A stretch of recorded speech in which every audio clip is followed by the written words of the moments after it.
Students, तो welcome to next lecture of kinetic theory of gases. पिछले lecture में हम लोगों ने डिग्रीज ऑफ फ्रीडम का कंसेप्ट पढ़ा था। तो जिन लोगों ने वो वीडियो नहीं देखा है तो पहले वो वीडियो देख लो, अच्छे से डिग्रीज ऑफ फ्रीडम का कंसेप्ट समझ लो।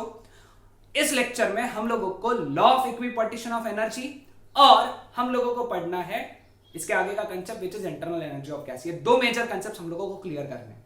Okay, so will start with the concept of law of equipartition of energy. Okay, अब देखो यहाँ पे थोड़ा सा हमको लेक्चर रिवाइंड करना पड़ेगा। हम लोगों का हमारा जो मेमोराइजिंग है पावर वो है उसको थोड़ा रिवाइंड करना पड़ेगा और याद करना पड़ेगा what was kinetic energy of one molecule of gas, of ideal gas. और ये जो आइडियल गैस हम लोगों ने कंसीडर किया था वो मोनोएटमिक कंसीडर किया था। ओके, कैसे? क्योंकि उसका मोशन हम लोगों ने एक्स, वाई और जेड एक्सिस के अलॉन्ग कंसीडर किया था, यानी ट्रांसलेशनल कंसीडर किया था हम लोगों ने, सिर्फ रोटेशनल कंसीडर नहीं किया था। वो आंसर जो था वो था 3/2 kBt। ठीक है, 3/2 kBt। लेकिन एक मॉलिक्यूल के पास में kinetic energy of one molecule it is 3 types of energies. एक मोनोएटमिक मॉलिक्यूल के पास में, मोनोएटमिक गैस के पास में तीन प्रकार की काइनेटिक एनर्जीज होती है।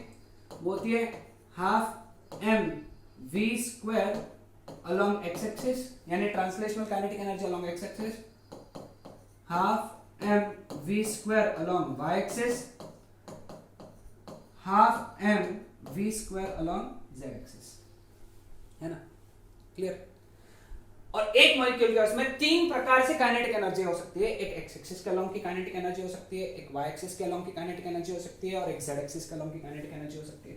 यानी इसका मतलब ये है कि ये जो 3/2 kBt, ये एक मॉलिक्यूल की जो एनर्जी थी, है ना, वो 3 हिस्सों में बटेगी।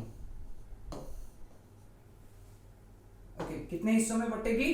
3 हिस्सों में। और 3/2 kBt के 3 हिस्से किए तो इसको एनर्जी मिली हाफ kBt, इसको एनर्जी मिली हाफ kBt, इस, है ना, और इसको एनर्जी मिली हाफ kBt।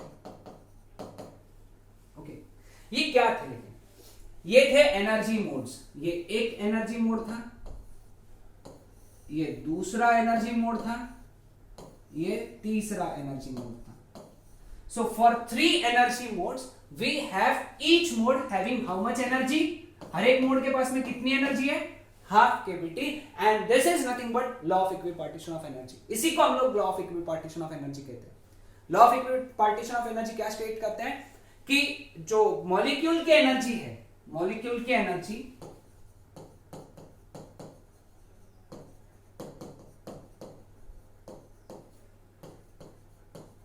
इक्वली डिस्ट्रीब्यूट होती है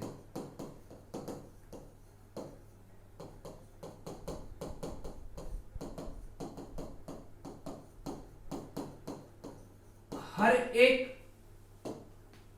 मोड में। ये पहला चीज। और हर एक मोड को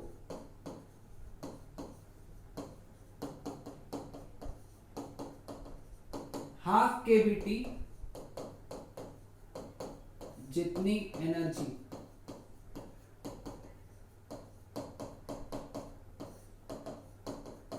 मिलती है, हर एक मोड को हाफ kBt जितनी एनर्जी मिलती है। Okay, clear with this? तो इसको हम लोगों ने बोला law of equipartition of energy. इसका इंग्लिश स्टेटमेंट तुम्हारी बुक में दिया है, मैंने हिंदी में समझाया। ओके, हिंदी स्टेटमेंट क्या है? इसका इंग्लिश स्टेटमेंट क्या रहेगा? Every molecule the energy of every molecule is distributed equally among each mode, with each mode getting energy half kBt। okay, समझ में आया law of equipartition of energy? Okay, तो इसका मतलब ये है कि एक मोनोएटमिक मॉलिक्यूल की एनर्जी जो रहेगी, एक मॉलिक्यूल की एनर्जी जो रहेगी 3 डिग्रीज ऑफ फ्रीडम यानी 3 मोड, और हर एक मोड को हाफ kBt यानी 3/2 kBt। एक डायटोमिक मॉलिक्यूल को एट रूम टेम्परेचर, कहां पे, रूम टेम्परेचर पे, एक मोड के पास में एनर्जी कितनी, हाफ केबीटी। ऐसे कितने मोड्स है उसके पास में, तुमने लिखा है पिछले लेक्चर में, ऐसे उसके पास में 5 मोड है, तो उसकी एनर्जी होगी 5/2 केबीटी।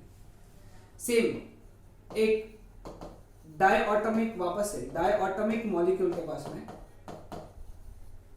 किस पे, हाई टेम्परेचर पे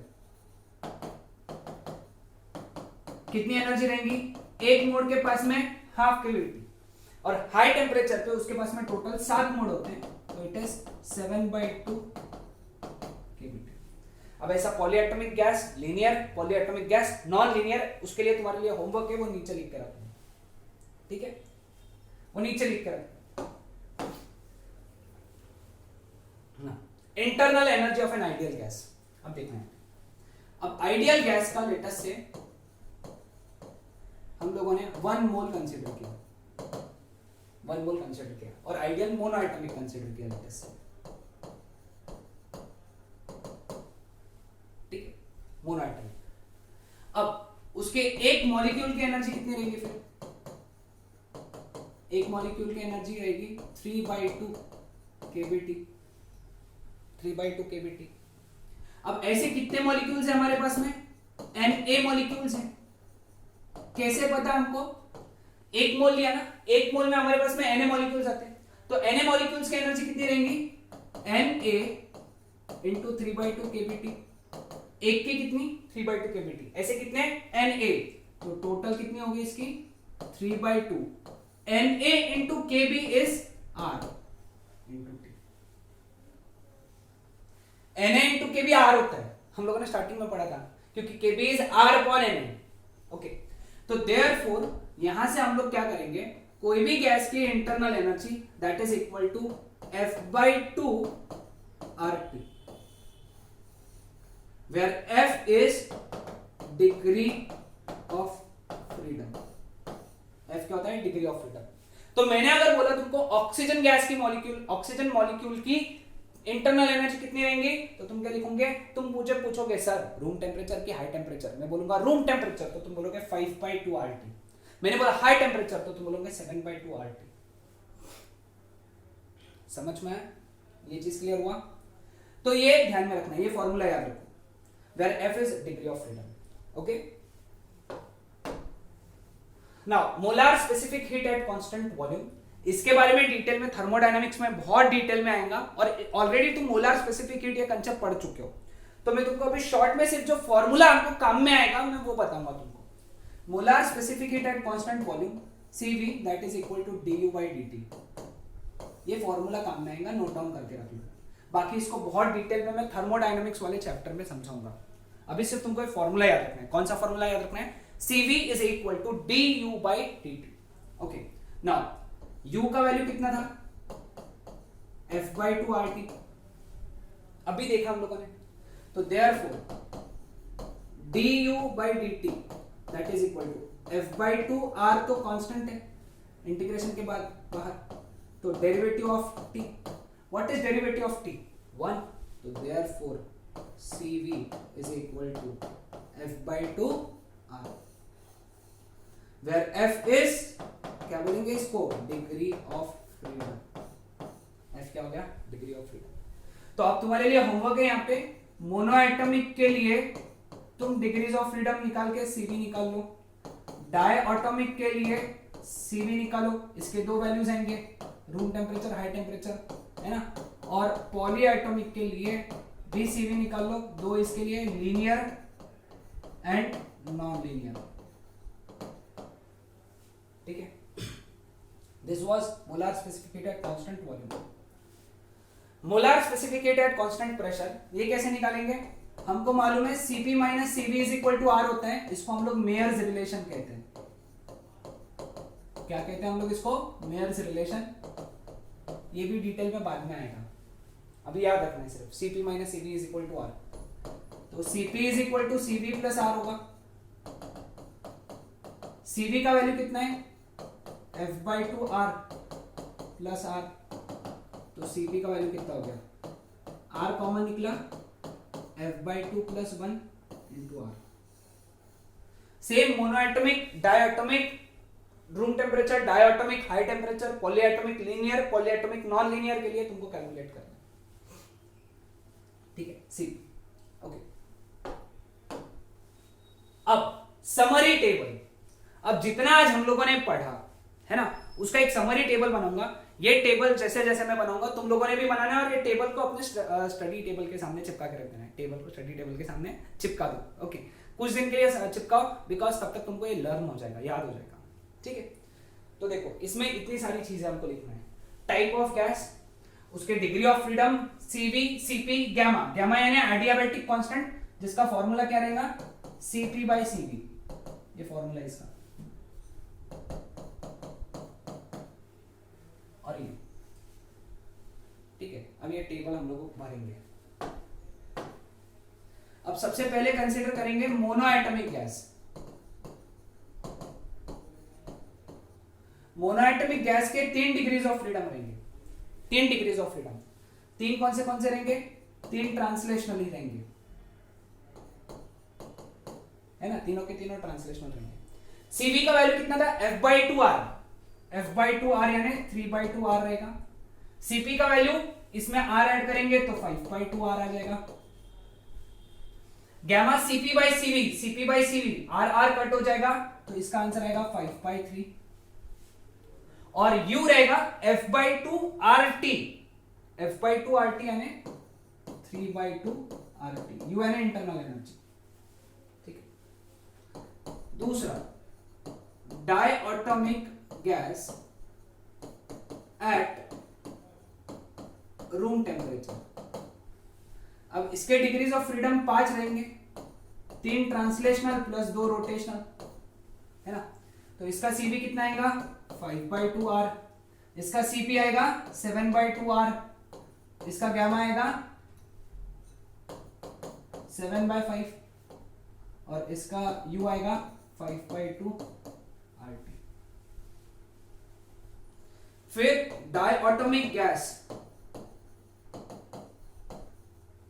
एट हाई टेम्परेचर, इसके डिग्रीज ऑफ फ्रीडम आएंगे 7। कैसे, 3 ट्रांसलेशनल, 2 रोटेशनल और 2 वाइब्रेशनल।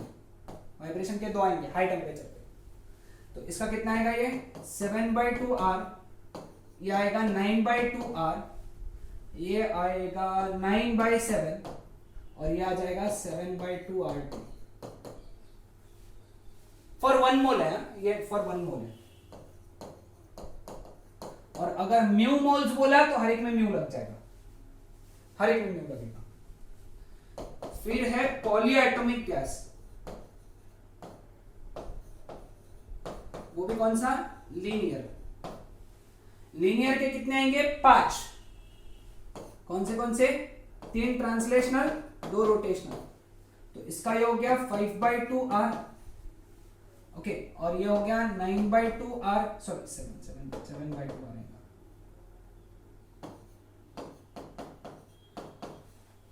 ये आ गया 7/5 और ये आ गया 5/2RT।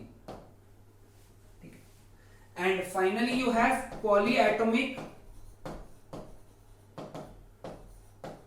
Gas non linear. इसके लिए 6 आएंगे। कैसे, 3 ट्रांसलेशनल और 3 rotational, total 6 degree of freedom आएंगे। तो इसका सीवी कितना हुआ, 3R। इसका सीवी आएगा 3R, इसका सीपी आएगा 4R, 4/3 और यह आ जाएगा 3RT। ठीक है, तो ये हो गया हमारा समरी टेबल। सभी को ध्यान में रखना है, इंपॉर्टेंट कॉन्सेप्ट है। हाँ, क्लियर। तो ये समरी टेबल्स अपने ड्रॉ करने हैं। अब तुम्हारे लिए एक होमवर्क है, मैं हटा देता हूं। होमवर्क ये है, तुमको पॉलीएटॉमिक गैस, वो भी नॉन लीनियर, जिसके X वाइब्रेशनल मोड है, कितने, X वाइब्रेशनल मोड, होमवर्क है। उसके तुमको सीपी निकालना है, सीवी सीपी निकालना है और गैमा निकालना है। निकाल के रखना। Okay, polyatomic gas non linear जिसके एक्स वाइब्रेशनल मोड है, सीवी सीपी गैमा। हिंट देता हूं, मॉलिक्यूल के एनर्जी से स्टार्ट करो। पहले मॉलिक्यूल की एनर्जी निकालो, फिर वहां से यू निकालो, फिर वहां से सीवी निकालो, फिर वहां से सीपी निकालो और फिर वहां से गैमा निकालो। मॉलिक्यूल की एनर्जी से स्टार्ट करो, वहां से यू निकाल लो 1 मोल के लिए,